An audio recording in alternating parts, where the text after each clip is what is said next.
The series of stories, Shadows of the Past. First series. The last morning, the kitchen air in the Miller home smelled of freshly brewed coffee and a panic that was just beginning to simmer. Mark Miller stood over the immaculate granite countertop, a spatula still in his hand. The plate of scrambled eggs he had just finished making for Sarah sat untouched, growing cold. "She's late," he said, his voice trying to sound casual, but the tremor in it gave him away. 9-year-old Lily sat at the breakfast bar, her blonde hair neatly braided. "Mommy said she had a special surprise for us today." 7-year-old Ben was still in his pajamas, fiddling with a toy race car. He hadn't noticed yet that his mom's side of the table was empty. Mark's eyes darted from the open window, to the untouched eggs, to the small, handwritten note on the refrigerator. "Back soon. Don't worry. Don't worry." The two words felt like a cruel joke now. It was 8:15 a.m. Sarah was never late. In the 7 years they had lived in the peaceful, picturesque town of Oak Creek, Sarah Miller was the town's living clock. She was the one who woke up before the sun, made breakfast for everyone, and had the kids out the door by 7:45 sharp. She was the one who volunteered at the school bake sales, organized the neighborhood block parties, and knew everyone's birthdays. Mark walked to the back door, peered out into the backyard. The swing set stood still, the carefully manicured rose bushes Sarah tended to every day were wet with morning dew. No sign of her. He checked her car in the garage. A little silver sedan, parked perfectly in its spot. The keys were still on the hook. Her purse, too. Her phone, that was the strangest part. It was on the kitchen counter, next to his. He picked it up. A new message on the screen. Sent at 6:02 a.m. "I love you. Don't worry about a thing." It was sent to him. His blood ran cold. He called her. The phone rang in his hand, a dull, metallic vibration against his palm. He tried again, the same. He looked at the kids. He had to be calm for them. "Mommy probably just went to the store early," he said, trying to smile. "Should be back soon." He called his mother-in-law, then his own mother. He called Sarah's two closest friends. No one had heard from her. The hours crawled by. The phone sat heavy in his hand. The kids went to school, their small faces a mix of confusion and worrying. When they were gone, Mark finally let the panic take hold. He ran to the window, staring out at the quiet, perfect street, and felt a creeping sense of dread. He couldn't put a name to Dot at 2:37 p.m., with a knot in his stomach the size of a fist. Mark Miller called the Oak Creek Police Department. Detective David Clark's desk was a testament to his career: stacks of case files, half-finished coffee, and a collection of forensic tools that looked like they belonged in a science lab. He was a man of routines and observations, a detective with 30 years on the job, the kind who saw patterns in chaos and stories in the details no one else noticed.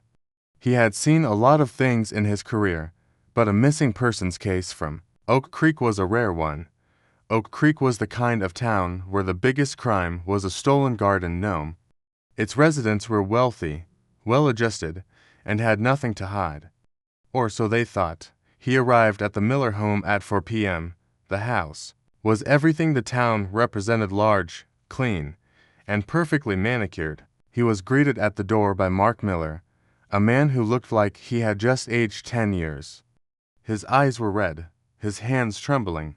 "Detective Clark," Mark said, his voice raspy, "I don't understand. Why is this happening?" David's gaze swept over the pristine house. He noticed the uneaten eggs on the counter, the note on the fridge. He noticed a single, solitary coffee mug on the counter, but a second one was waiting in the drying rack.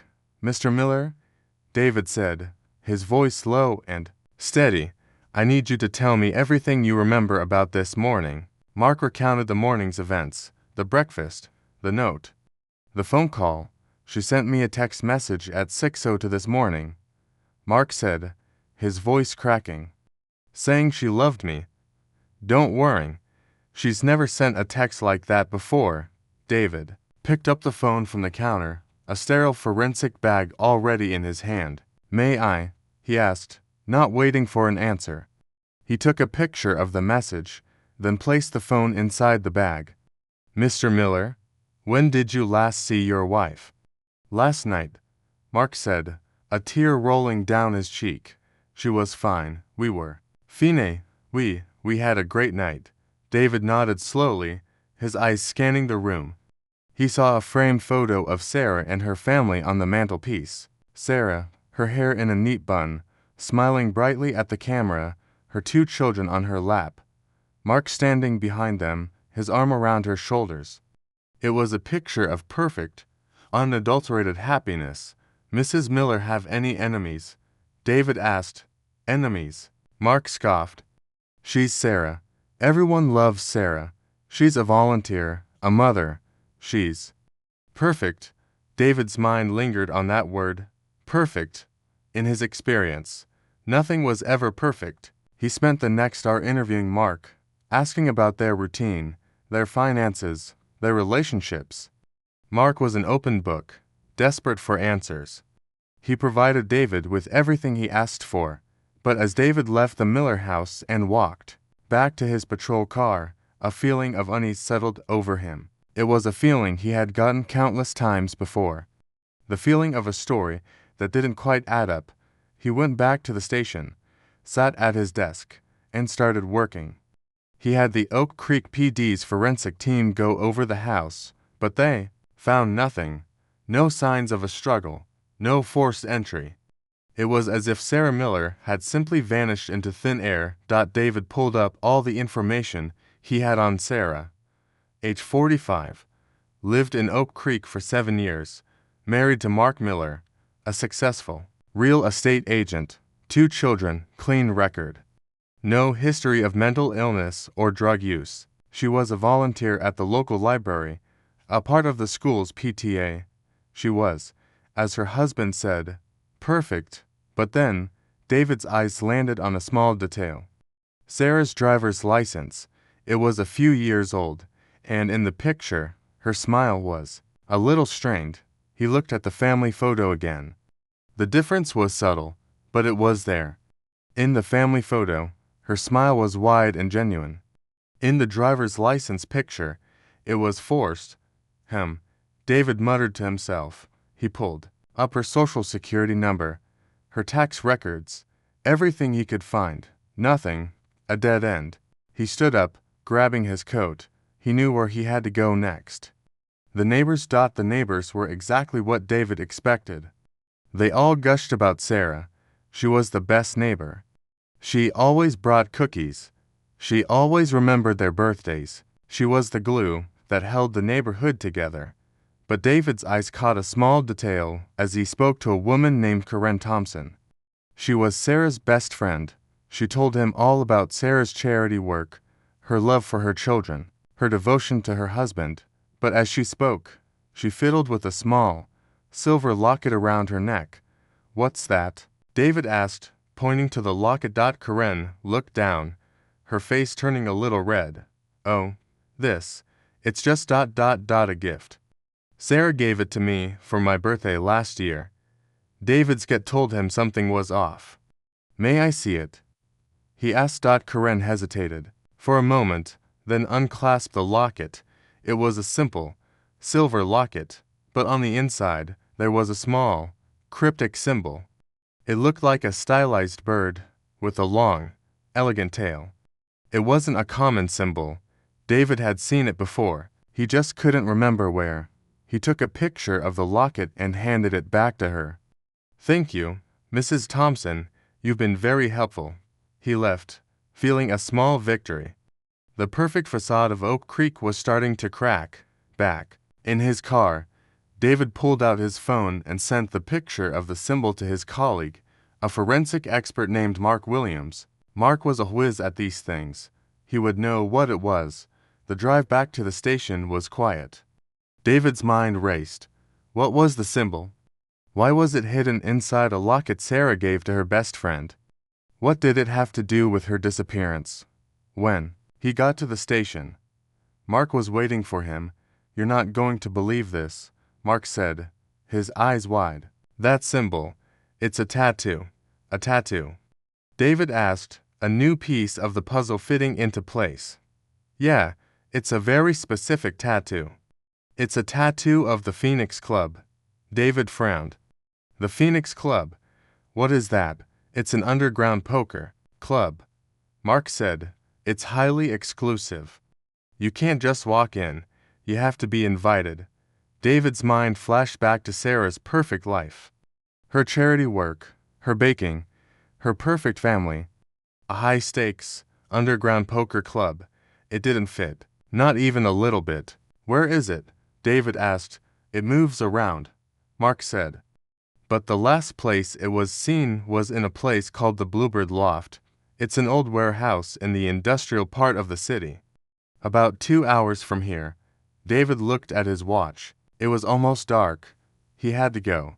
The warehouse was a forgotten relic of a bygone era. It was old, dusty, and smelled of oil and metal. David walked through the empty corridors, his footsteps echoing in the silence. He was a detective. He was supposed to be here. But he also felt like an intruder, an uninvited guest in a world he didn't belong to. He found the Bluebird Loft on the 3rd floor. The door was unlocked. He pushed it open slowly, his hand on his holster. The room was dark, but a sliver of light from a window revealed a large, round table, surrounded by empty chairs. The floor was covered in cigarette butts and empty bottles of whiskey. It was a ghost town. David's eyes swept over the room, looking for any clue, any sign of Sarah. He found a small, red notebook on the table. It was closed, but the cover had the same phoenix symbol he had seen on the locket. He opened the notebook. The first page was a coded message, written in a language he didn't understand. It was full of numbers, letters, and symbols. He took a picture of it, then flipped to the next page. It was the same. The whole notebook was filled with the same coded messages. He turned the page again. This time, there was a message in plain English. Don't let them find the cradle. David froze. The cradle, a symbol of life, a symbol of hope. It was a strange message to leave in a place like this. What did it mean? Was it a clue? A warning? A final farewell? He heard a noise from behind him. A door creaking open. He turned, his hand on his holster. A tall, shadowy figure stood in the doorway, a gun in his hand. David didn't have time to react. The man fired. The bullet whizzed past his head, hitting the wall behind him. He dove for cover, the sound of the gunshot echoing in the empty warehouse. He crawled behind a stack of crates, his heart pounding in his chest. The man was a professional. He was silent, his movements calculated. David knew he was outmatched. But he was also a detective, and he wasn't going to give up. He pulled out his own gun, waited for a moment, and then fired. The man flinched, but he didn't fall. He fired back, the bullet hitting the crate right next to David's head. David knew he couldn't win this fight. He had to escape. He looked around, his eyes scanning the room. He saw a window, but it was too far. He saw an open door, but it was too close to the man. He decided to make a run for it. He took a deep breath, and then he ran. He ran for the door, the man firing behind him. He made it out of the room, ran down the stairs, and out into the night. He got to his car, his heart pounding in his chest. He was alive. He was bruised, but he was alive. He looked in his rearview mirror. The man was gone, but then he saw it. A shadowy figure standing on the roof of the warehouse, watching him. The figure didn't move. It just stood there, watching him drive away. David's mind raced. Who was that man? Was he connected to Sarah? What was in that notebook? He drove away. The city lights fading in the distance. He was in way over his head, but he wasn't going to give up. He was going to find Sarah Miller, and he was going to find out who she really was. Next week on Past Shadows, in an episode titled The Hidden Life, Detective Clark digs deeper into Sarah's secrets. Who was she really? And what dangerous game was she playing? Find out next time.